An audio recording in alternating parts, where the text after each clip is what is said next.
আমি মিতা, স্বাদের সফর চ্যানেলটিতে জানাই আপনাদেরকে অনেক অনেক স্বাগত।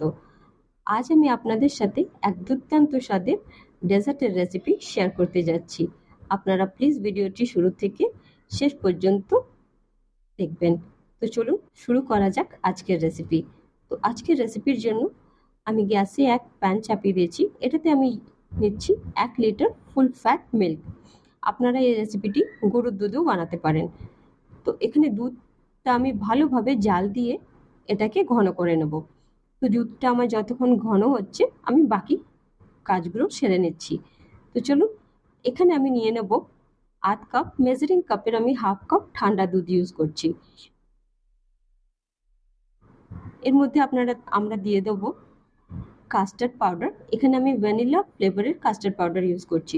এখন মার্কেটে অনেক রকম ফ্লেভারের কাস্টার্ড পাউডার আসে, তো এই রেসিপির জন্য আমরা ভ্যানিলা ফ্লেভারের কাস্টার্ড পাউডার ইউজ করব। তো এখানে আমি 2 টিস্পুন ভ্যানিলা পাউডার ইউজ করেছি। এটাকে আমি দুধের সাথে ভালো করে মিক্স করে নেব।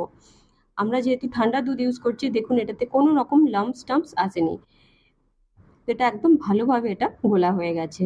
এবারে আমরা এই কাস্টার্ড পাউডারটা সাইডে রাখবো আর দুধটা আমরা চেক করে নেবো দুধটা ভালোভাবে ঘন হয়ে এসছে।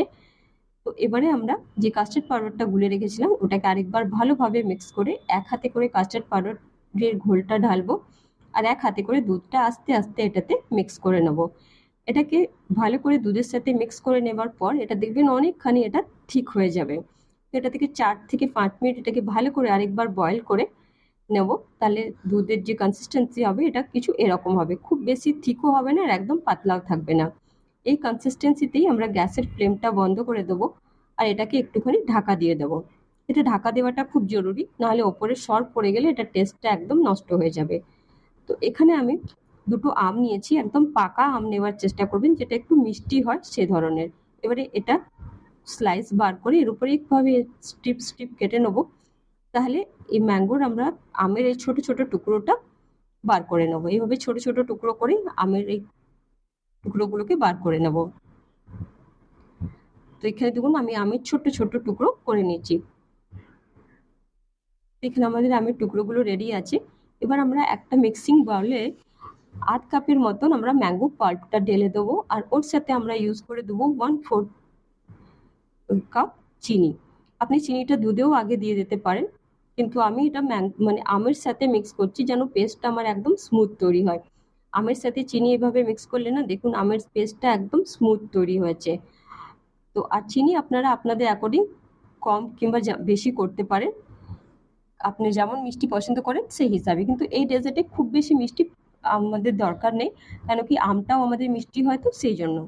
এবারে মধ্যে মধ্যে ঢাকা খুলে আমরা মিক্সচারটাকে, দুধের যে মিক্সচারটা তৈরি হয়েছে কাস্টার্ডের, ওটা একবার করে ভালো করে নেড়ে দেবো যেন ওটা ওর মধ্যে শর্ট না পড়ে। তো দেখুন আমাদের যে মিক্সচারটা ছিল দুধের, এটা ভালোভাবে ঠান্ডা হয়ে গেছে। যখন এটা ভালোভাবে ঠান্ডা হয়ে যাবে তখন ম্যাঙ্গোর যে আমরা পাল্পটা তৈরি করে রেখেছি এটাকে আমরা দুধের সাথে মিক্স করে দেবো।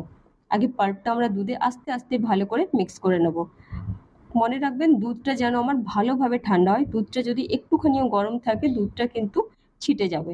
সেজন্য দুধটা ভালোভাবে ঠান্ডা হয়ে গেলে তারপরে ওটাতে আমের যে পাল্পটা আমরা তৈরি করে রেখেছি সেটাকে মিক্স করে দেব।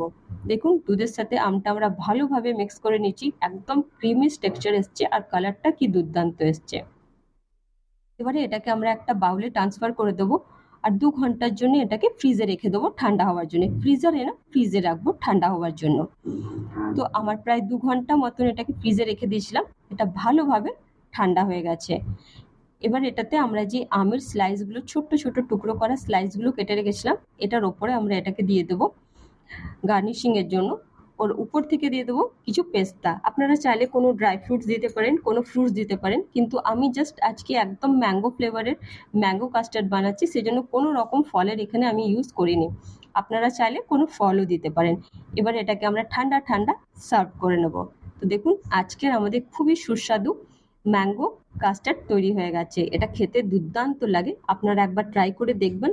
আমি আশা করছি আপনাদের এই রেসিপিটি খুব ভালো লাগবে। যদি রেসিপিটি ভালো লেগে থাকে তো প্লিজ আমার চ্যানেলটিকে সাবস্ক্রাইব করে আমার পাশে থাকবেন। যদি ভিডিওটি ভালো লেগে থাকে তাহলে ভিডিওতে একটি লাইক করে অন্যদের সাথে শেয়ার করে দেবেন। দেখা হচ্ছে অন্য এক রেসিপিতে। ততক্ষণের জন্য বাই বাই।